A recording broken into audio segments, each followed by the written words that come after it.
Hello, Apostate congregation, and welcome to another edition of the Mormon Atheist. Today is September 19th, 2025. So today I want to tell you a story.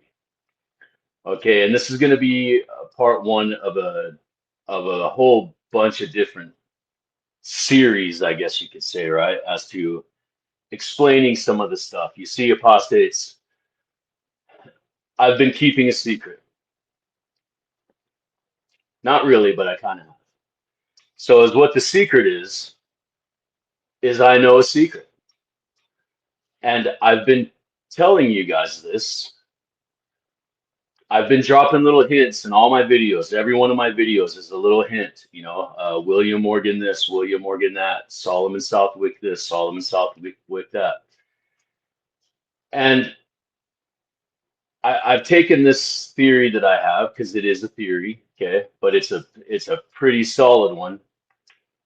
I've been researching this for really basically my entire life, to be honest with you, because I was born and raised in Mormonism, right?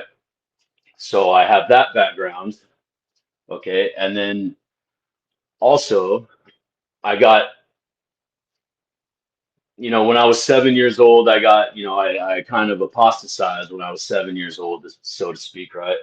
Long story short, you can go to my other video, My Mormon Story, and watch all that. So we've been dropping these hints, right? Or I've been dropping these hints.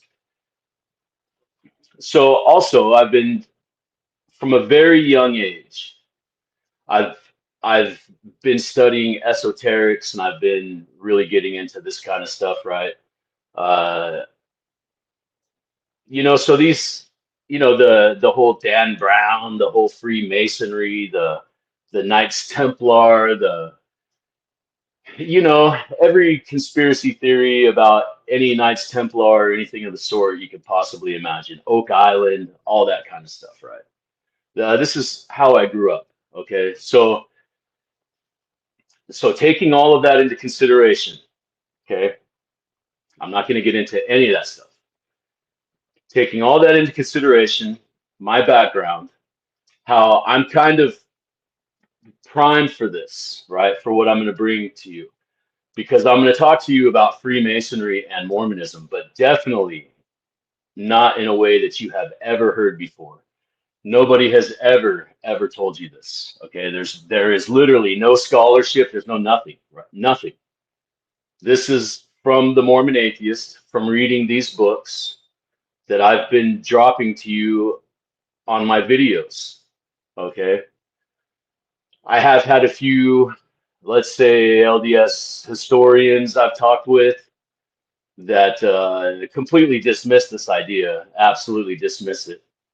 But you know, they'll hold the book up, but they won't say it. They won't say it. Just say it. Okay.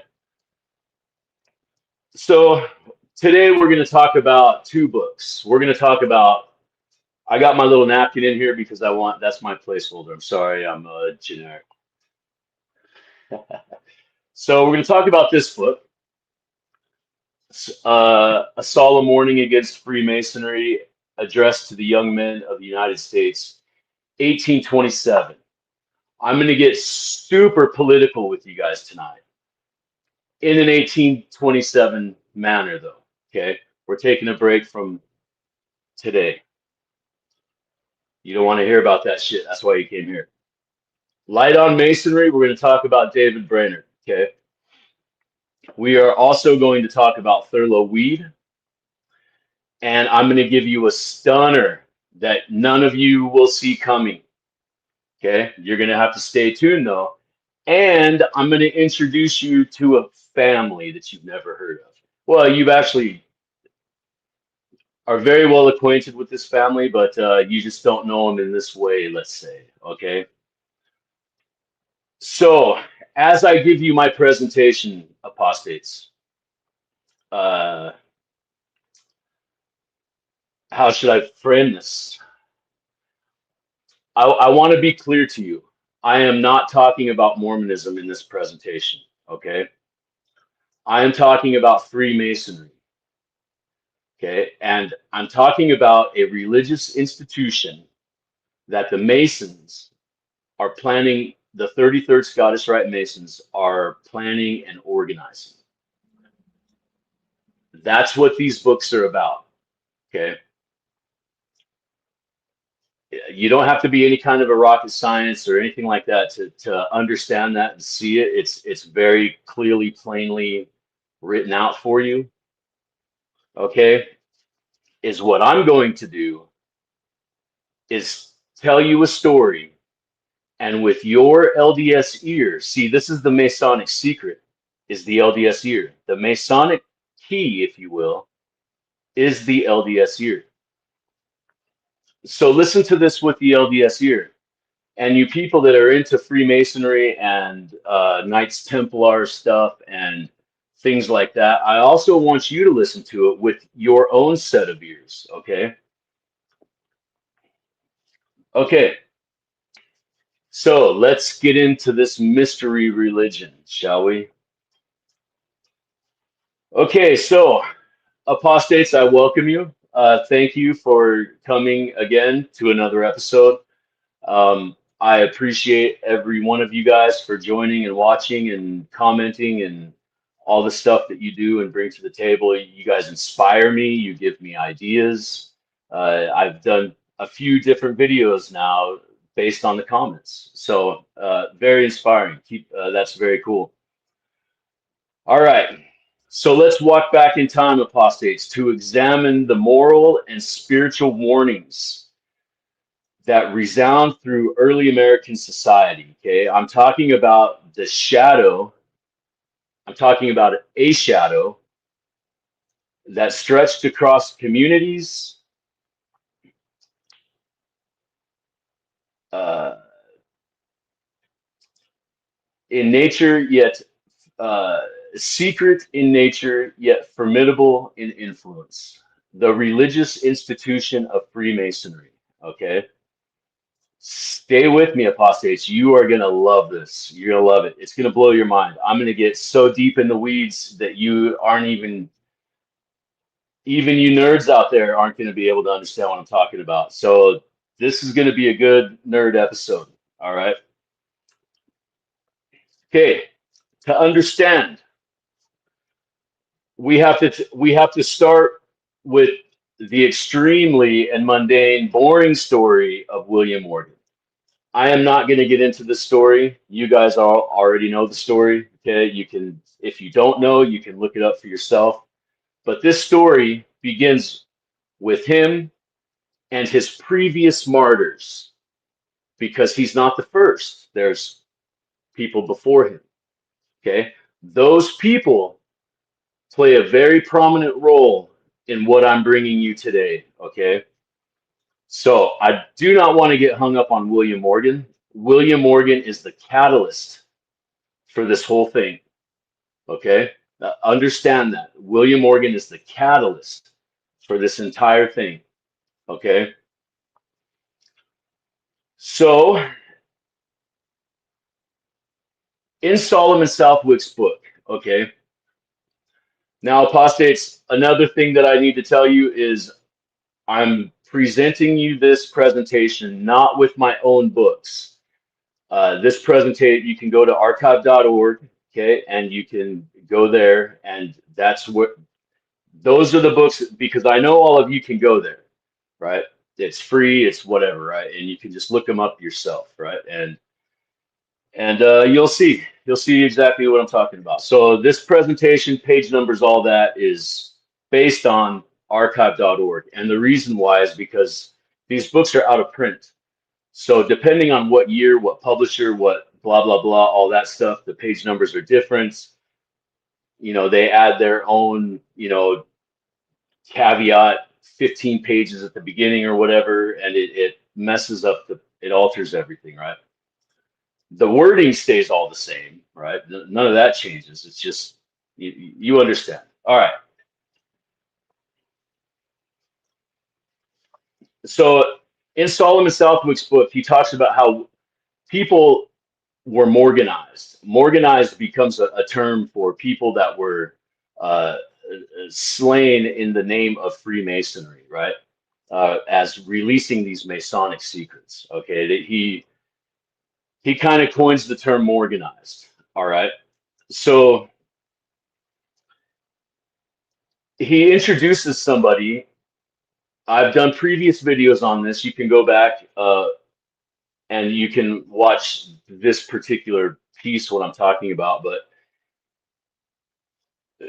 in Southwick's book, he refers to Smith from Vermont. Smith from Vermont was Morganized.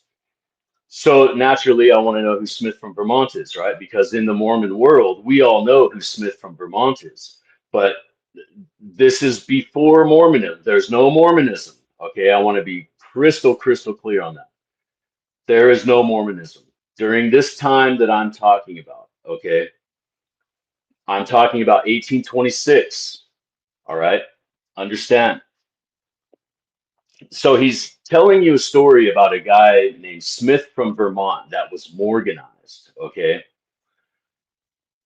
So me being me, I do my research, I follow up, I find out who this guy is, and it's taken me, 2.5 years to figure this out, right? So this isn't something that like I just whipped up, right? This is 2.5 years of studying this, right? So Smith from Vermont, right? So Smith from Vermont fell a victim of the dark designs of the Masonic fraternity, his life taken for opposing their secret order. That's on page 67 in Solemn and Southwick's book. Let me read that again. I left out his name, though, on purpose. That took me forever to find that name, okay? And I found it in a Mormon book, believe it or not, okay? Researching something totally different. And you will be surprised when I bring it to you. I will bring that to you. We're not there yet. Smith from Vermont, okay, fell a victim of the dark designs of the Masonic fraternity, his life taken for opposing the secret order, okay? That's on page 67 of Southwick's book. Southwick further goes on establishing a moral framework around this warning, right? These books are warnings. They're warning you against this institution, okay? It's a religious institution of Masonry. That's what William Morgan's book was about, because you have to understand William Morgan's book was not finished. How do I know that? Because David Brainerd says it in his book. You have to follow these names, apostates. I keep telling you this and pounding in your heads. You got to follow the names and the dates, okay? And they will take you where you need to go. You just got to listen. That's all, right? And the key is the LDS ear, right? Okay, so Southwick goes further. He establishes these books are warning you about the religious institution of Masonry, okay? I, the Mormon atheist, I call it the Church of Masonry, okay? And you will understand why. I mean, the books are about, that's what the books are about, a religious institution of Masonry. So, apostates, what do you call that? A Church of Masonry. Makes sense? I don't know. Okay, so he goes, these books are clearly warning you, okay? Noting that secrecy, ritual, and oaths within the Masonic lodges had become an institution of spiritual and civic corruptions. Okay. The institution of Masonry, once a brotherhood of virtue, has become a church unto itself, demanding allegiance before God and country. Page 45, Solomon Southwick's book. This is echoed in Brainerd's book. Okay, we're doing kind of a chronological order here, right? Because Southwick's book was first, then Brainerd's book. Okay, And for now, that's as far as I'm going. Let's finish, or let's keep going. This is echoed in Brainerd's book, where he exposes the dangers of the Masonic oaths, allegiances, and spiritual peril. They immerse and on adhere. They immerse on adherence. That's what he says. All right. All right. I'm going to start that over. This is echoed in David Brandon's book, where he exposes the dangers of the Masonic oaths, allegiances, and the spiritual peril. They amuse on adherence. Okay. That's what he writes. It is not mere ceremony, but a religious institution in itself, one which demands secrecy and obedience, where conscience should rule. Page 102. That's Light on Masonry, page 102. Okay. Now I'm going to throw you guys a curveball. How does this relate to Mormonism? What's going on here, right? Okay. So,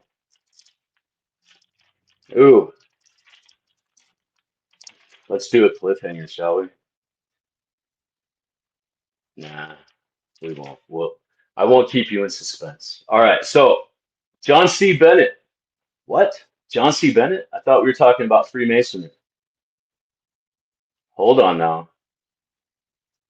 This is the Mormon Connection. Okay. Well, this is another Mormon connection. The Church of Christ is the smoking gun. Okay. But John C. Bennett furthers our evidence, right? There's always apostates. If you think about it, there's always a Mormon connection. In light of this, in light of Masonry, there is always a Mormon involved. Okay.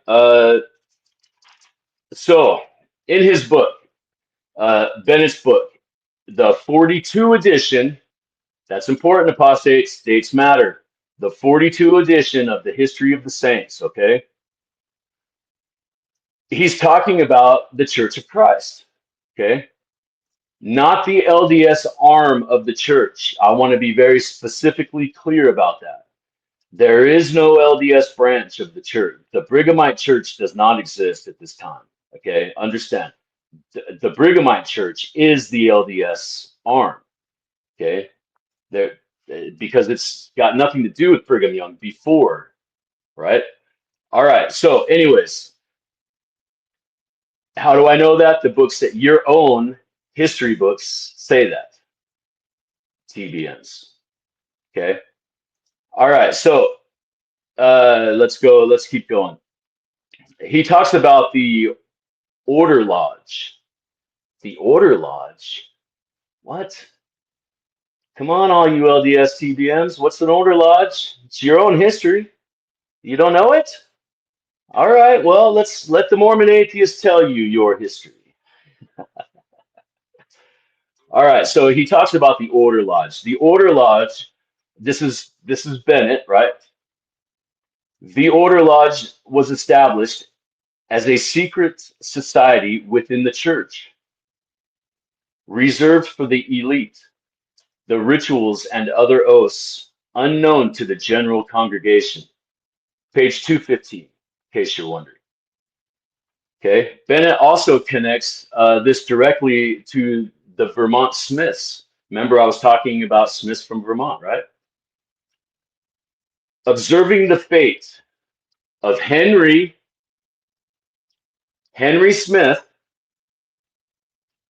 I was so stunned when I read this. I dropped the book. I was like, what the F? Are you kidding me? We're going to get deep into this. Hang on, folks. Okay. He writes, in observing the fate of Henry Smith, we see how secret orders can subsume loyalty and Morale in Divine Law, page 217, History of the Saints. It is important to recognize the Church of Christ. You have to recognize the Church of Christ. The Church of Christ is the smoking gun here. All throughout these books, these anti-Masonic books, they're linking the Church of Christ to this Masonic institution. You understand that. You have to understand that. You have to read the books. Read the books. I keep telling you this, apostates. Read the books, please. And you will see all of this. It's in these two books. Just only these two books. Read these two books alone. And then read for further evidence, if the Church of Christ doesn't whack you in the head with the frying pan, I don't know what does. Read John C. Bennett's book, the 42 edition. He's literally telling you that these guys are right. And I'm going to get into more John C. Bennett evidence here in a few minutes, okay?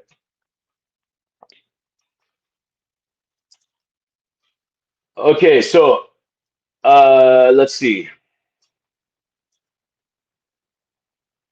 It is important to recognize the Church of Christ as a reference by these authors, because these authors are all telling you about the Church of Christ, right? But they never say his name. They describe him. They say everything about the guy, the lambskin order, the hatter, like you, me and you, apostates, we know exactly who this guy's talking about. Like it's obvious. Your level of cognitive dissonance would have to be so far off the charts to not hear these LDS names in these books. W. Phelps, Daniel Wells, Loden Lawson, Newell K. Knightley. The list goes on. And they're in these books. And they're not talking about Mormonism, apostates. These books are anti-Masonic, do you understand? And they're literally talking about how the Church of Christ facilitated the murderers of Morgan into their church and created this religious institution of Masonry. Like it's in the book, man. Okay, it's in both of them. You just got to read the books. Okay.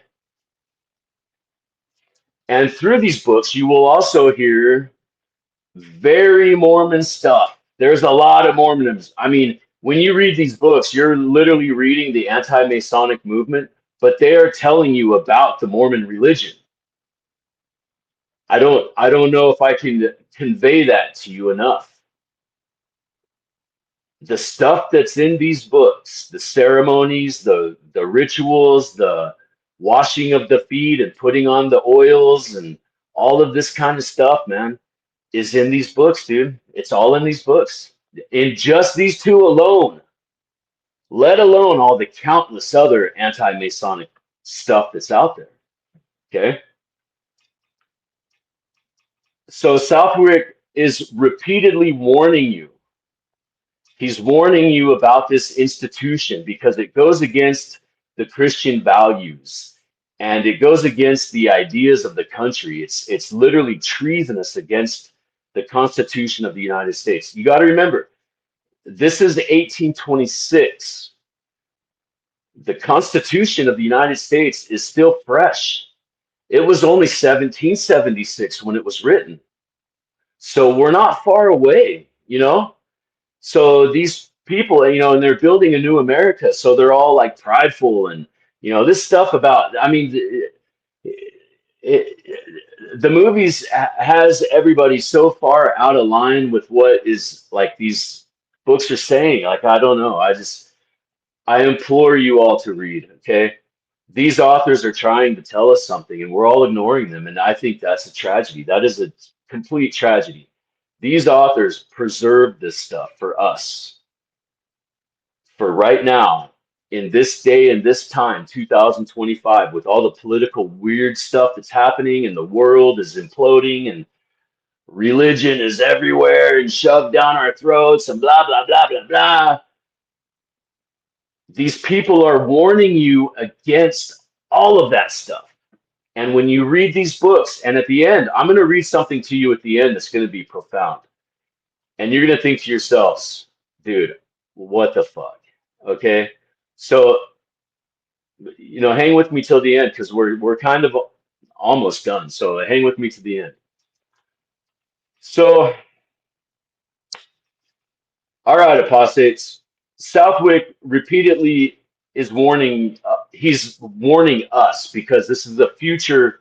These people are writing to the future people, right? They're telling you, right? Like, hey, you better stop this now. It's in all the books. Okay. Okay. So he warns us against this organization, portraying it not as a simple religious community, but as an institution that absorbed the structures, the structure of sacristy of the Masonic order. Okay, the Church of Christ, while outwardly became an order, and outwardly became a pious order, whose hierarchy mirrors the secrecy and authority of the lodges it claims to oppose. Okay, I totally messed that up, so let me reread that. Southwick repeatedly warns against this organization. I'm reading from his book, portraying it as not a simple religious community, but as an institution that absorbed the structure of secrecy in the Masonic order. He writes, that's the part I messed up. He writes, the Church of Christ, while outwardly pious, he became an order. He's talking about the creator of the Church of Christ.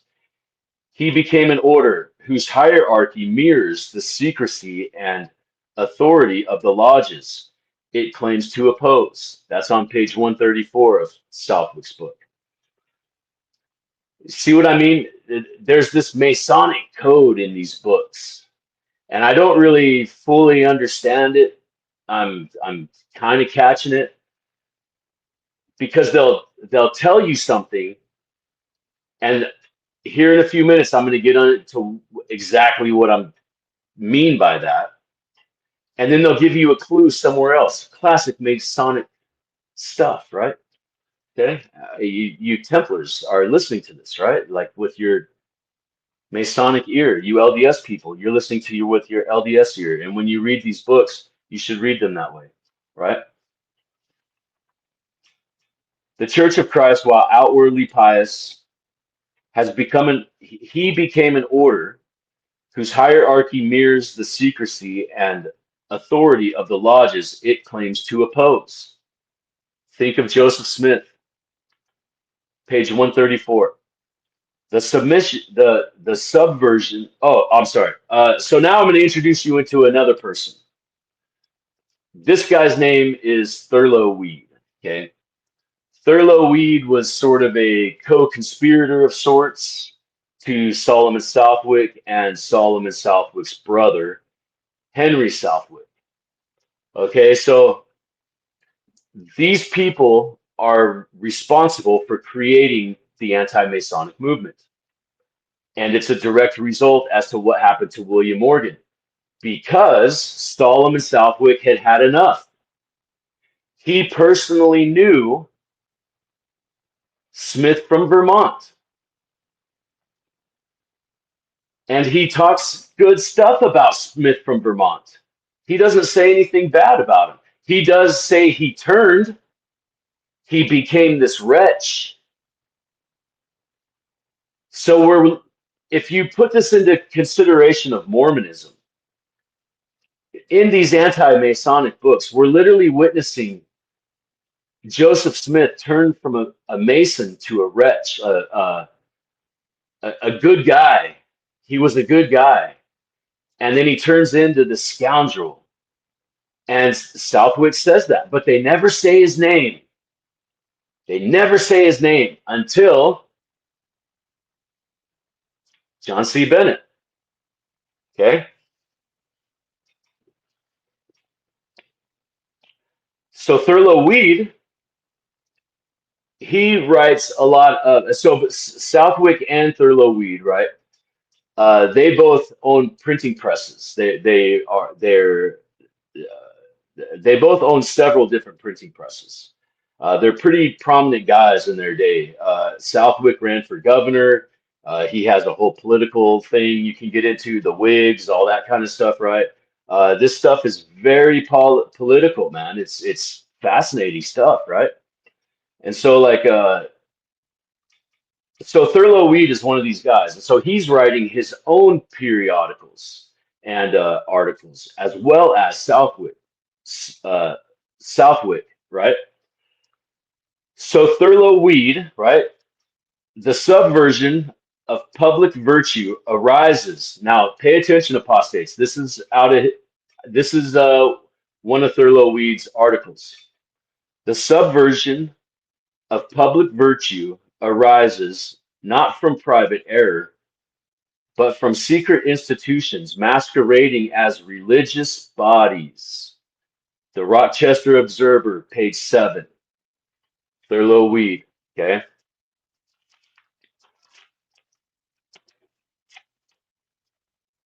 The central warning here, right, is when a group becomes an institution, a secret hierarchical and enforcing secret hierarchical and enforcing oaths above all else. It ceases to serve humanity or God. It becomes a religious institution unto itself, demanding moral compromise and extreme cases, life itself.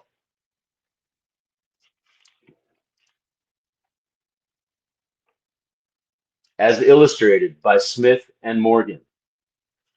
Okay, so I'm going to get into so I have a lot of other references here. Okay, so I only gave you a few because of the way that I don't know. I've redone this so many freaking times, and I just can't get it right because I understand the gravity of what I'm saying, right? So I needed more references. I needed more stuff like that, but I couldn't put them into this without it like sounding stupid, right? And like just being like dumb, right? Not to say that it didn't, but hey, whatever, right? That's not really my point here in the first place. My point here is the information. You take the information and do with it what you will. Okay, my video or I don't even care anything about any of that stuff. So I'm interested in information. Okay, so let's see. So on page 45 of Solomon Southwick's book, he writes, the oaths taken by Freemasons are of such a nature that require a degree of fidelity, which is due only to God. Page 67. Freemasonry claims a moral jurisdiction that supersedes that of the church. And in context of the 1820s, when he says the church, he's referring to the, you know, Christianity, right? Catholicism, right? The Catholic Church. You got to remember, all these people are from England, right? So, the Orthodox, Church of England is where they're coming from. And so when they refer to the church, they're talking about that's what they're talking about. Okay. Uh, Page 89, the secret rites performed within Masonic lodges are of spiritual character akin to the religious ceremonies. Henry Smith. Page 121, he talks about Henry Smith. So this is where I'm going to make another connection to John C. Bennett's book. Listen to this. This is in Solomon Southwick's book. Okay. Page 121, written in 1827. Henry, but he just says Smith from Vermont. Okay, Smith from Vermont was sacrificed to the secrecy and power of the lodges, a warning to those who oppose their religious beliefs. Now, I did not realize this until today. That quote right there is where I got the name Henry Smith. Do you understand me? But that quote is not in Solomon Southwick's book. Well, that quote is in Solomon Southwick's book. The name Henry is not in Solomon Southwick's book. That name is in uh, fucking what's his name? Fucking Barrett, John C. Barrett. It's in his book, and that's where I got the name Henry. It's verbatim. It's literally verbatim, word for word. I checked it today. It's verbatim. The only difference is the name Henry. And literally, for 2.5 years, I've been searching this name. And I read a Mormon book, and there is that quote verbatim. Apostates, this is that little Masonic thing I was telling you, that little, like, they say something here and put it over here, and you have to make the connection. It's verbatim, apostates. One is in a Freemasonry book about Freemasonry that has nothing to do with Mormonism. Another one is about religion that has nothing to do with Freemasonry. So why the F is that verbatim, word for word? The only difference is the name Henry. Is that coincidence? Or in context of what we're talking about here, the bigger grand picture, the bigger conspiracy here that we're talking about, the Church of Masonry, is it a clue? I took it as a clue. I was like, you got to be kidding me. So I looked up Henry Smith. That's where I got these names from, was that. That made the connection. And I'm going to get even deeper, apostates, if you think that's not enough. But let's keep going. We're not done yet. Let's keep going. I'm not ready to tell you about Henry Smith yet. Okay, where were we? Page 134. The principles of Freemasonry are incompatible with the doctrines of the Christian faith. Page 156. Freemasonry claim to religious truth. It is a usurpation.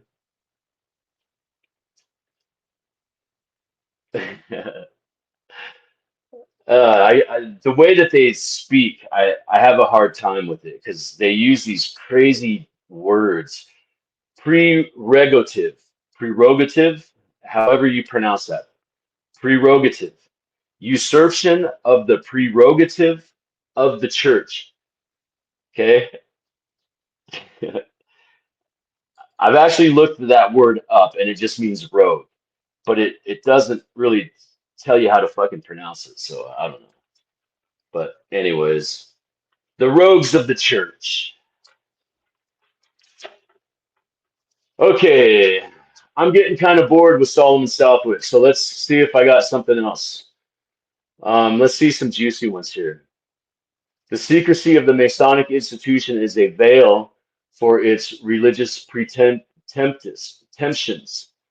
Southwick critiques the scrutiny. All right, we already read that one. Church of Christ. The Church of Christ stands as the beacon of truth. This is literally on page 45 of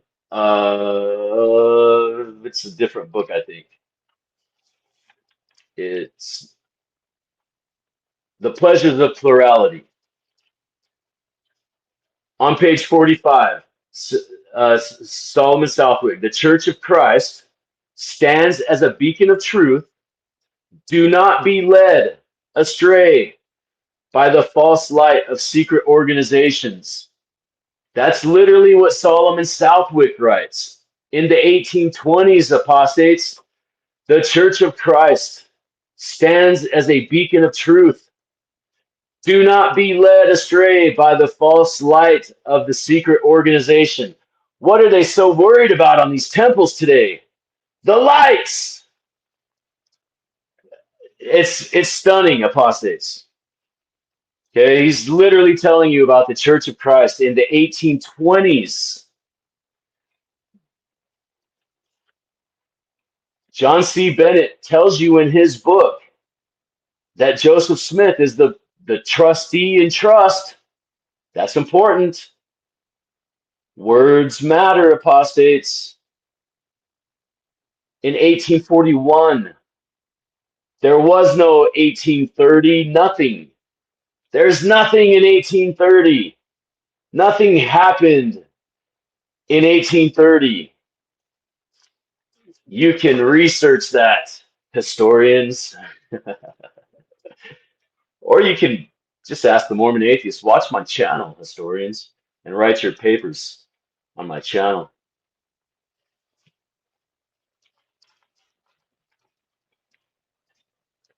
I do actually mean that, because most of you I've spoken to. So, all right. So, let's see.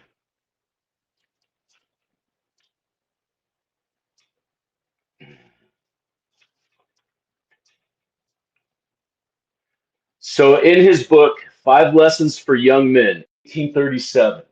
Oh, that's what the name of the book was. I told you the wrong name of the book. It's called Five Lessons for Young Men. 1837. Young men, be aware of secret societies that demand allegiance above your conscience and faith. Page 112, The Church of Christ. So the other book that I mentioned is also another one that Solomon Southwick wrote. So the Church of Christ teaches openness. This is on page 112 of Lessons for Young Men, 1837.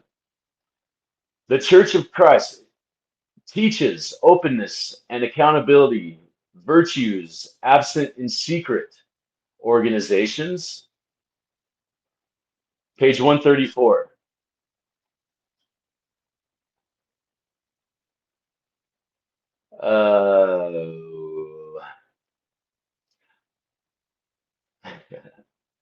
Light yourself with the Church of Christ, which upholds the principles of truth and transparency.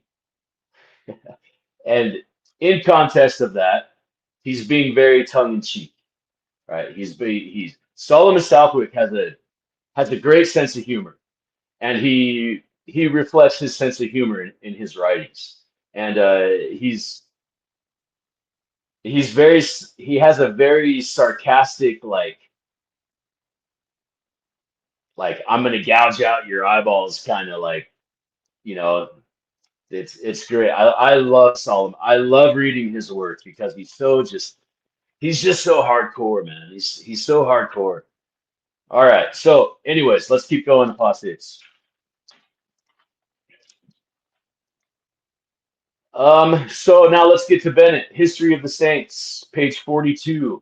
So the full name of that book, by the way, is History of the Saints, an expose on Joe Smith, 1842. Oh, I'm sorry. The History of the Saints, an expose on Joe Smith and Mormonism. 1842 is the publication date. Page 42, The Church of Christ, as organized by Joe Smith. That's in the book. Is but a Masonic institution under a new name.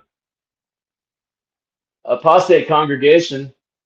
That's coming from John C. Bennett in 1842.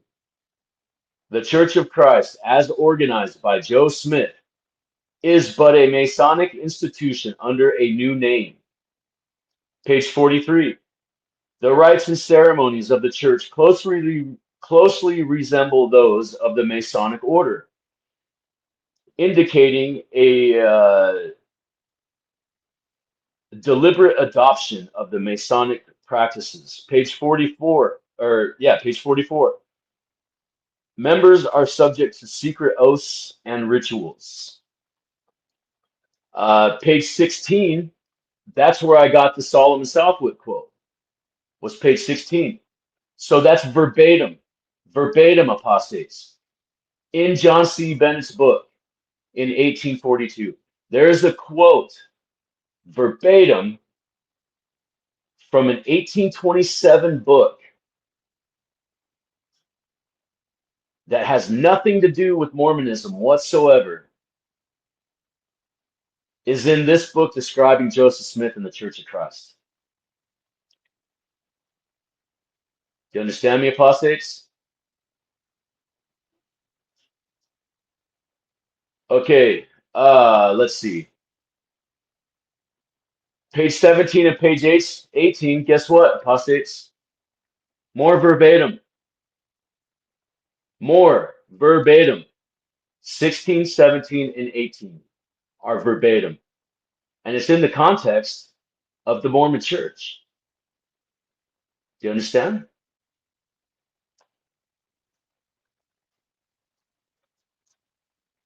Page 45, leadership structure of the church mirrors that of Masonic hierarchies. Page 46, the church emphasizes on secrecy and exclusive knowledge is characteristic of Masonic organizations. The church's emphasis on secrecy and exclusive knowledge, right? Page 42, or I'm sorry, this is in the 42 edition. Noah Smith Jr., remember, apostates, I have looked up these names, so I know who this guy is, okay? Noah Smith Jr., and we're going to get into this. Noah Smith Jr. is being described as a missionary with the Church of Christ. Okay, apostates, I want you to remember that. In 1842, John C. Bennett, in his book, is telling you Noah Smith Jr., and remember Henry Smith, okay? There's more to these books than I'm not telling you. You have to read the book, okay? I'm in a 1-hour video here. I can't read the book to you out loud on freaking YouTube, okay? Because we'd all fall asleep, right? So I'm bringing this information to you just as a beginning. This is only a beginning. We're going to get way deeper in this in more episodes. I'm strictly introducing this to you right now, okay? Because there is way more to this story. Way, way, way more to this story. I'm just giving you an introduction to it today, okay? Okay, so that's important. Remember, 42 edition, John C. Bennett's book, right? Noah Smith Jr. is being described as a missionary with the Church of Christ, Joe Smith's church, okay? Now we're talking about Mormonism. We're literally now talking about Mormonism, okay? He describes Noah Smith Jr., okay? A young man of God, talents, and graduated from Yale College. So he says he graduated from Yale College, was engaged in teaching school in the town of Middlebury, Vermont, and was also a missionary in the service of the church. And he's talking about the Church of Christ. What on earth does that guy have to do with Freemasonry, apostates?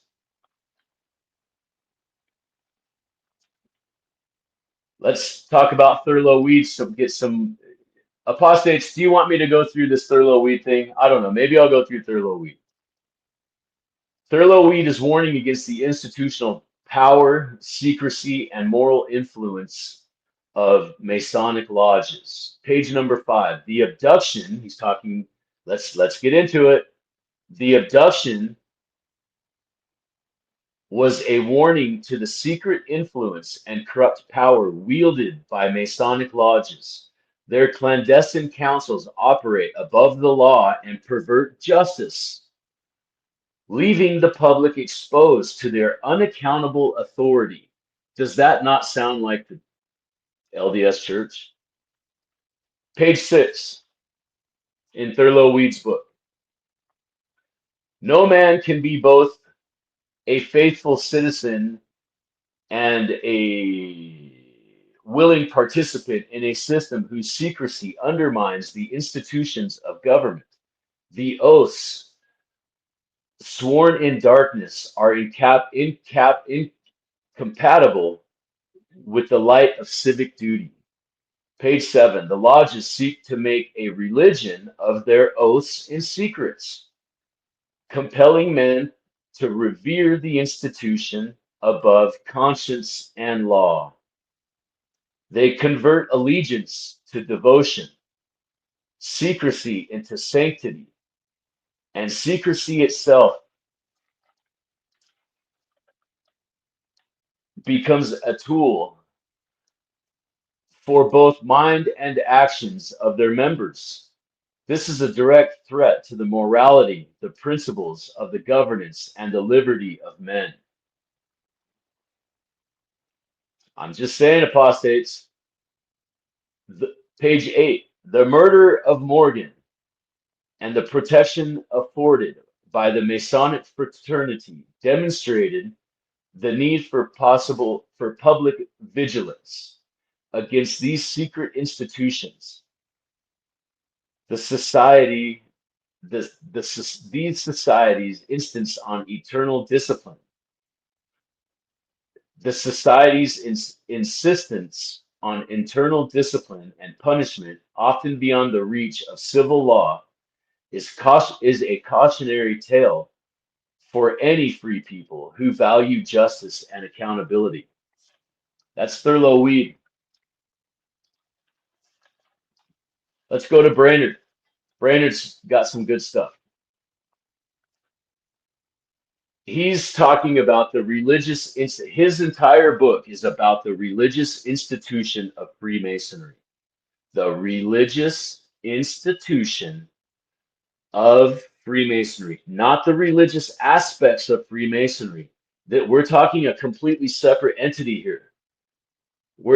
There's Freemasonry, and then there's a religious institution of Freemasonry. Are you understanding that? Maybe I didn't correlate that in the beginning, but that's what we're talking about here, okay? And that's what David Brainerd's book is all about. Is he's laying out the entire thing for you. He's whistleblowing. He's a whistleblower. William Morgan was a whistleblower. Okay. Smith from Vermont was a whistleblower. He got Morganized. But Solemn and Southwick personally knew Smith from Vermont. Okay.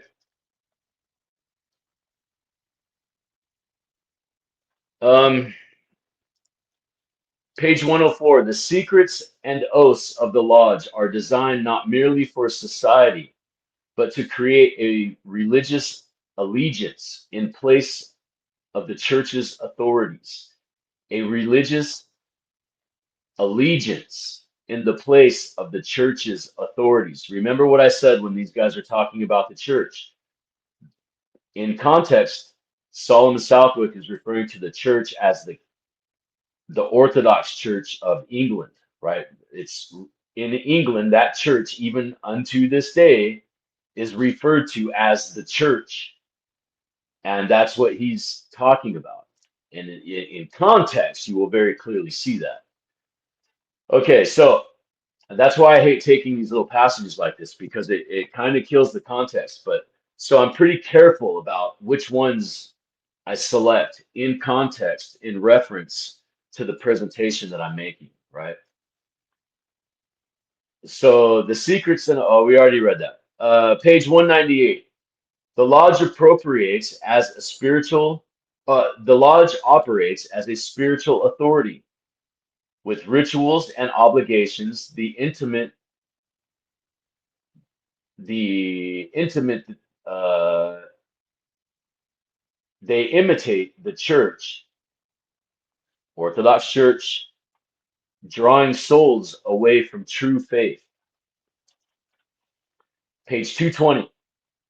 The influence of the Masonic institution is more than social. It intrudes into the conscience and the religious duties of men. Okay.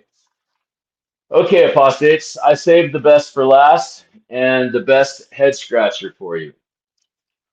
Henry Smith and the Smith family. Let's get into the Smith family, shall we? So who are these people? I personally knew nothing about them. And when I started researching them, I had this giant what the F moment. Okay, so let's get into that what the F moment. So I'm going to start out by telling you, remember, in Bennett's book and Southwick's book, they're talking about Smith from Vermont. Bennett says that guy is Henry Smith. Okay, there's a little more description in the book. He describes, okay, I read you the descriptions, okay. Okay, so let's get into Henry Smith. The Henry Smith that's in the book. I'm going to call this Henry Smith.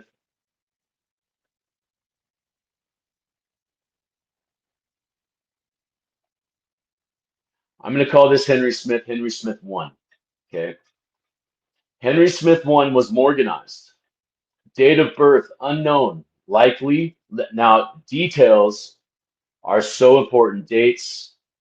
Pay attention, apostates, when you're doing your own research. Okay. Date of birth unknown. Likely late 1780s to 90s. Estimated on estimation based on siblings' birthdays.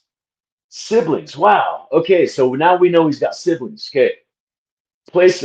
Okay, so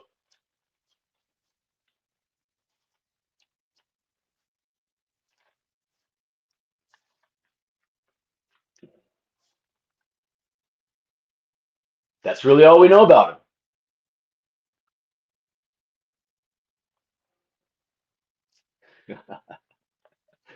You guys are like, you mean I stayed here for this? No, there's more.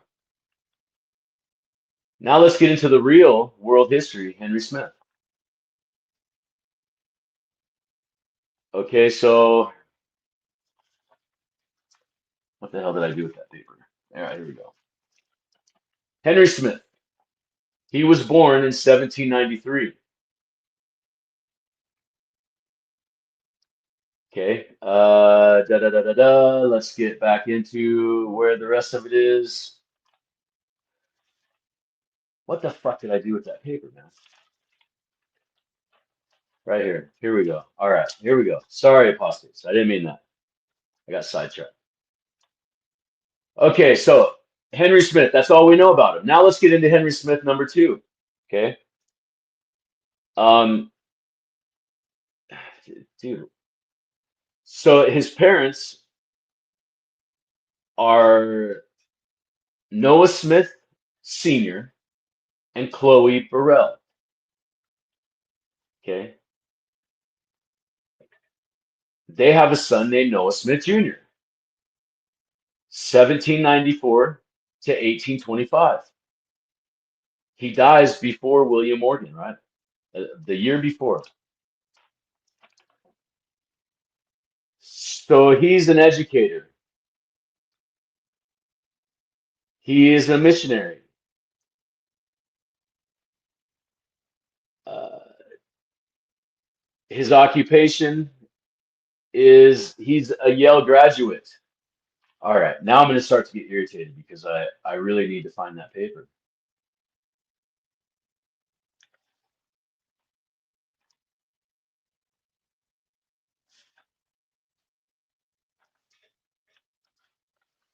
I don't know what I did with that paper, apostates. So, anyways, all right. So, Middlebury College, Yale, right? Yeah. He taught school in Louisville, Kentucky. Okay. He was born in 1794 in Vermont. He died in 1825 in Louisville, Kentucky. He was an educator, right? Okay. So, Noah Smith, the father, he was a judge. He's a political figure. He was born January 27th, 1756, in Suffield, Connecticut.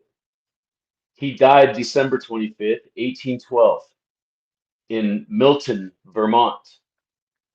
Chloe Burrell was born in 1757, and she died in 1810. That's the father and the mother of Noah Smith Jr. and Henry Smith. The Smiths from Vermont. Smith from Vermont. So when you get this historical story of the Smiths were a common name, yes, they were, because in Vermont at that time, it was extremely Freemasonry, right? It was, these guys are all Masonic, and they say that Henry Smith, 1793, became a martyr, was Morganized, persecuted and killed for resisting Masonic authority.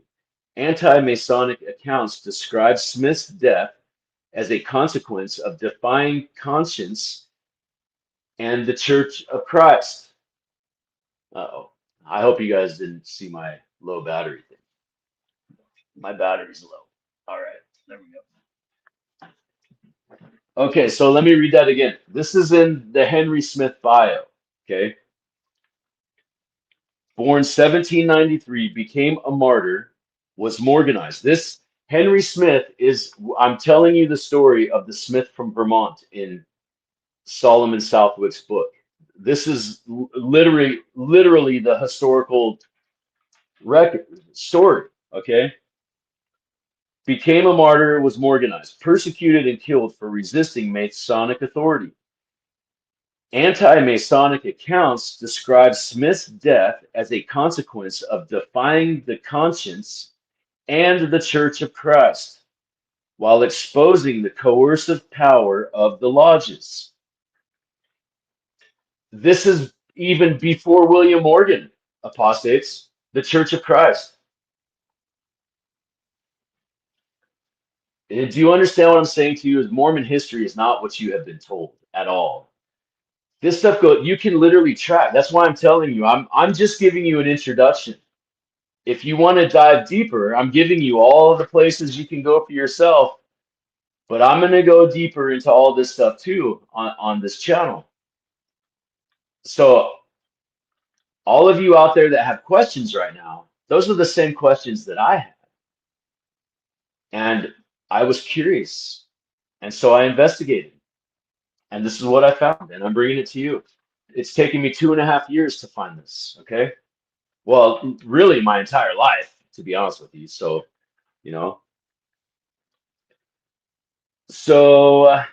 let's see. There's the direct link from Solomon Southwick's book to John C. Bennett's book. Remember that, apostates, 1827 to 1842. Why are two completely different? One is Masonic. You could argue occultic, right? The other one is religious. Do you remember in my previous videos where I told you that is the perfect ruse? That is the perfect Masonic ruse. The two cultures will never look at each other. A Mormon is never going to look at the occults. The occults are certainly never going to look at Mormonism. So it's hidden in plain sight. And the key is the LDS ear. You have to listen to it with an LDS ear, and you will unlock the door. This is Shamanic magic, baby. Come on, you think this is otherwise? What are we doing here? What is this entire, why are we even talking about Freemasonry and Solomon and the temples of Solomon. What does this even mean, apostates? Come on, put together your thoughts and all that. Get it all together. We're talking about a Masonic religious institution in the 1800s that Henry Smith died for. The name of his book is called Jachin and Boaz. He released that book and he got killed for it. You all know Jachin and Boaz. You all know the book Jachin and Boaz. But none of you know the unknown author. Guess who it is? It's fucking Henry Smith. Solomon Southwick tells you. Thurlo Weed tells you. John C. Bennett tells you. You see where this stuff is hidden, apostates? It's hidden. It's hidden. It's fucking genius. The Masonic religious institution, the fucking LDS church, has been here way before Joseph Smith. Joseph Smith was just a new guy. And he got killed too. Because he was a dumbass and got killed. The same reason these other guys got killed. There's William Morgan, Henry Smith, Joseph Smith, Monroe, Murdoch, and countless others that have all been Morganized for releasing the secrets of the Masonic Church. And every single time, the only thing that gets released are the handshakes. That's why in my mind, when I read William Morgan's book, I thought, this is the dumbest fucking thing I've ever heard. This guy got killed for this? Because everybody knows what's in that book. It's literally common knowledge, even in the 1820s. So that book, there's nothing being released in that book that's not already known. Is what's not known is David Brainerd and Solomon Southwick and Thurlo Weed and John C. Bennett. That's what's not known. Okay? And you can compare these Henry Smiths. So there's two Henry Smiths. Okay? I'm just going to cut to the chase. There's two Henry Smiths. One of them is Morganized. The other one lives until 1881. Wow, that's weird. Right? Because the Henry Smith that got Morganized, his date of birth is assumed based on his siblings, okay? Noah Smith Jr., his parents, Noah Smith and Chloe Burrell, okay? Well, wouldn't you know the other Henry Smith has the same parents, has the same brother, and about 7 other brothers and sisters. And their dates, their names, everything is a perfect match. And if you look at the Henry Smith that was Morganized, that Henry Smith, his stuff is thought to be, he had a common school knowledge. And they don't say it was in, they don't say he went to Yale. They say he went to a school in Middlebury, Vermont, right? Okay. But this other guy is literally the same guy. It's you can look them up and compare them side by side. Words matter, apostates. Look at the frickin' words and the explanation of Henry I versus Henry II. They're literally the exact same guy. You can't you cannot argue that. So who is this guy, Henry Smith, that died in 1881? Because supposedly he got Morganized. Because his parents are the same, the judges are the same, his bio is literally the exact same, other than if you look up Henry Smith I, the one that got Morganized, his parents are Noah Smith and Chloe Burrell. And if you look up that family tree, it's the exact same thing. It's literally line by line, date by date. It's job by job. It's a perfect match. Literally a perfect match.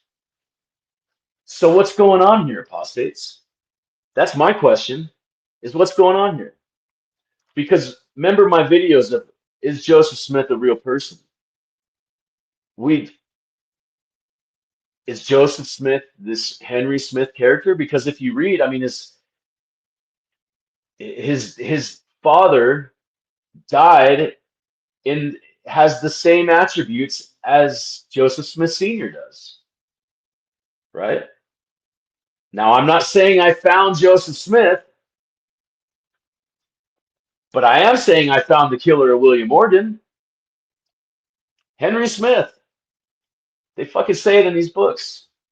It's Henry Smith. So what do you think, apostate congregation? Who is Henry Smith? Who is Joseph? I 100% do not believe that Joseph Smith, there is a person, a character, an entity, somebody portraying this person named Joseph Smith. Because that's what these books say, right? There is no real, actual, born and raised person named Joseph Smith. That does not exist. It just simply does not exist. Other than church archive records, other than church history, there is 100% no evidence of Emma Smith, Joseph Smith, David Whitmer, and a couple of others. Joseph Smith Sr., Lucy Mack. There's no records. There's no land deeds. There's no nothing. Nothing.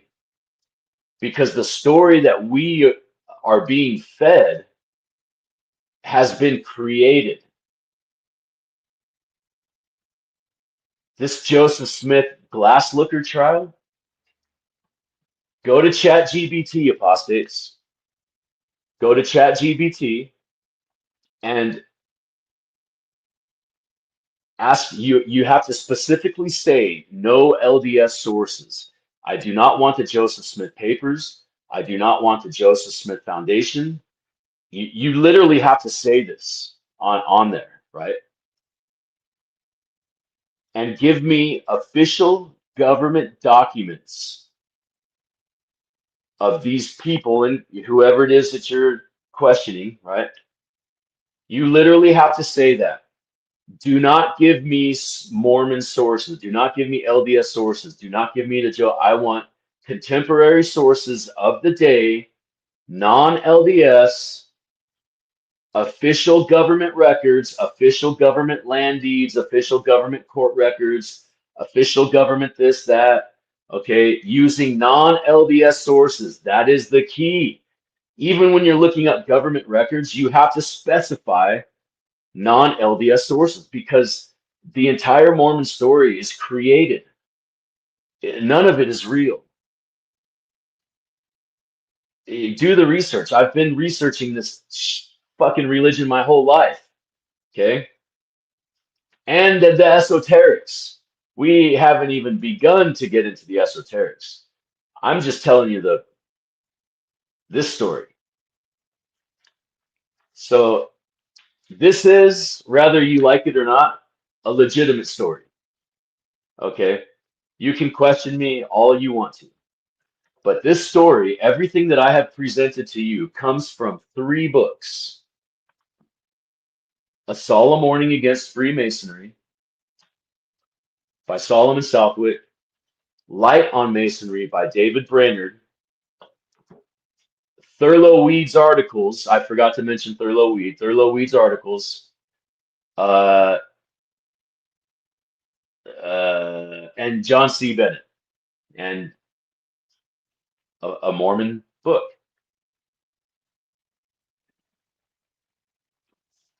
Okay, apostates, I want to read you one last thing here before we go.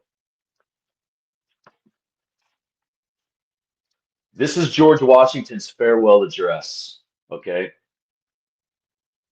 And this heavily pertains to this presentation and what is going on in the world today.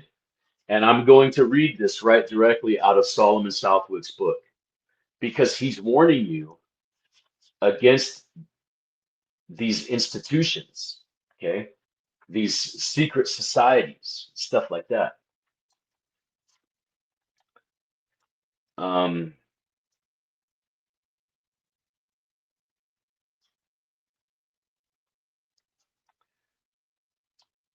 Okay, so it says, what says the farewell address, uh, the invaluable legacy bequeatheth us by the father of his country? It warns us in that clear and emphatical language which categorizes all that Washington oversaid or wrote, to beware of secret associations, big giant letters, beware of secret associations under whatever plausible character, because they are liable to become in the course of time and things potent engines by which cunning, ambitious, and unprincipled men will be enabled to subvert the power of the people and usurp to themselves the reins of the government. Sounds like the LDS Church to me, and this is George Washington. In the language of a brother, editor, and one of the few who deserve well of their country on this question, I mean the elder of the, and this is Southwick talking, Washington uttered a farewell warning to his countrymen to beware of secret combinations. What we are supposed, he means, it just goes on, and it's just so it's so stunning, man. This whole thing is so stunning. This is like some kind of a, this is like uncovering some kind of weird, like crazy psyop thing or something, right? It's just so bizarre to me. It blows my mind away when you actually stop and think about it, and listen to these authors, and listen and truly listen to what they're saying. Don't just blow it off like, oh, they don't know, they're not Mormon. Well, they're not talking about Mormons. That is the important part here that maybe everybody is missing, is they are not talking about Mormons. But John C. Bennett makes the Mormons. They're clearly talking about the LDS Church. They are talking about an institution of Masonry, a religious institution of Masonry. The Church of Christ. Joe Smith's Church of Christ. Does that not resonate with anybody, or am I the crazy one? It literally says it in these books, man. Okay, apostate congregation. Yeah, that is all I have for you tonight. So like and subscribe to the channel if you want to. Watch the videos, all that kind of good stuff. This is going to be part one of a very long ongoing series. This will probably never end, because this is kind of the entire basis of my entire channel. Is this? This is how I got to Solomonic magic, because of the craft in Solomon Southwick's book and David Brainerd's book. They're telling you about the craft, the magic of Solomon, right? Okay. I'm not making this stuff up. It's what the books say. So if you read the books and take the time and do the research and look up the page numbers and all this stuff that I give you, and everything I give you, you will see that it's all there. It's literally all there. So everything in every single one of my videos, absolutely 100%, I stand by. 100%. I don't care who does any video on me or anything, because it doesn't matter. Because I know that you have not read the book. And I, unlike you, have read probably more Mormon history books than you will ever fucking read in your life. Okay? So I know Mormon history. obviously, or I wouldn't be able to do this. Hello, ding, ding, ding, ding, ding. Do you are you are you an idiot? You people that you know, I mean, you got I've actually talked with people about this in the Mormon community, in the Mormon ex-podcasting community, and they 100% completely deny anything about any of this. But yet they'll hold up the book on the TV. And to be fully honest with you, that particular person that did that, I know for a fact has not read that book because I called him out on it in a very not nice way. Because I'm tired of this stuff, man. I'm tired of these people thinking they know everything. Like you guys are know-it-alls. You're a bunch of fucking know-it-alls, man. You know? Oh, you can't tell me because you don't know. Motherfucker, I was born and raised in it, dude. I've been in this religion for 48 years, man. I am an apostate, a very proud apostate. Okay? So I don't want to hear your shit, dude. You know, like I'm not interested in what you have to say at all, Mr. Takedown video guy. I'm just not interested in it.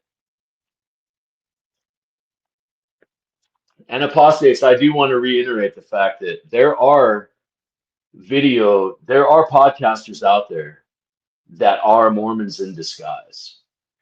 I the ex-Mormon informant, the ex-Mormon informant. This guy 100% is an apologist in disguise. Absolutely. And he has an atheist channel. He's a fucking atheist channel. And he's doing takedown videos on me. And if you go and watch his takedown video, think of all of the information that I put into this. Stuff you've never even heard of before. And this knucklehead has the audacity to do a takedown video like that. I gave that guy all of my research at the time, and he never read any of it. He never read any of it. And I know that because we've recently had another conversation about this. And it just boggles my mind. Like I don't understand. I don't understand. I don't know. But anyways, apostate congregation, that's all I'm going to say about that knucklehead. You can decide. I'm not into like subscribe or unsubscribe or, I got nothing personal against that guy. The only thing that bothered me was he misrepresented my channel and he deliberately lied about it to his own personal viewers because he knew my side of the argument. And it's pretty damn convincing. But he never mentions any of it in his video. He literally does not mention any of it in his video. And it's more of I looked at it as more of a character assassination video. So in my mind is what that channel is that's an ex-Mormon takedown channel. So if you're a believing Mormon, you watch that channel and it's the ex-Mormon informant. So he does takedown videos on ex-Mormon podcasters. So he's informing TBMs about ex-Mormon podcasters. That's the way I took that channel. But then again, he has the atheist channel as well. So if that's the case, what kind of a grift does he have going on the atheist channel too? Right? This guy's a true believing freaking Mormon. He did a takedown video on an ex-Mormon. Who the fuck does that? Who does that? Even the girl that plagiarized my channel, okay? I'm not going to do a takedown video on her. because it's, who the fuck does that, man? I mean, what a weasel, bro. What a weasel. You should rename your channel the ex-Mormon apologist. All right, apostate congregation. I've talked enough trash. I got nothing personal against the guy. If you want to go watch whatever, it's not my thing. It's not my interest. I really don't even care, because when I watched that video, really is what is the way I honestly the way I took the video was, it was more or less an advertisement for my channel. And so I was like, fuck right on, dude. Do more. Do more. So yeah, uh, do more, dude. Do more. So, all right, apostate congregation. It's time to go. So have a nice day. I hope everybody enjoys the rest of their day, the rest of their afternoon, the rest of their night, whenever you watch it. Remember, apostate congregation, we are William Morgan, and we are on the hunt. Something smells, and I don't know what it is. I'm getting close. If you watch my videos in order, you see how I'm getting closer and closer and closer, because the beginning videos, I still didn't know. I didn't know if it was, I wasn't ready to say it was Solomonic magic yet. And I say that in my early videos. But then now I'm convinced that Joseph Smith was practicing Solomonic magic. There's no way around that. There's no way you can look at it differently. Go to the Joseph Smith Jupiter talisman and enter that thing into ChatGPT and just say, what is it? What is this thing? And it'll tell you. Okay, apostate congregation, have a good rest of your day. And we will do more videos on this, but we are not going to do them in like a succession, one after another, because I get too into it. I will like obsess over this for months, and I have to keep my brain alive. So I pivot back, polygamy, Solomonic magic. I don't really even like talking about polygamy, to be honest with you, because it's not really my thing. Is what the polygamy video was that I did, was saying that what the authors say. Everything on my channel is what the authors say. None of it is anything that I personally am saying. It's what the authors are saying. Understand that. I have formed an opinion, but it's through the authors, right? This is what these authors are saying. This is not me making this up. Understand that, okay? Okay, I gotta go. Have a nice day, everybody, and watch the rest of the videos. The other videos, watch them all the way through, because there's little nuggets all throughout the videos, So have a nice day.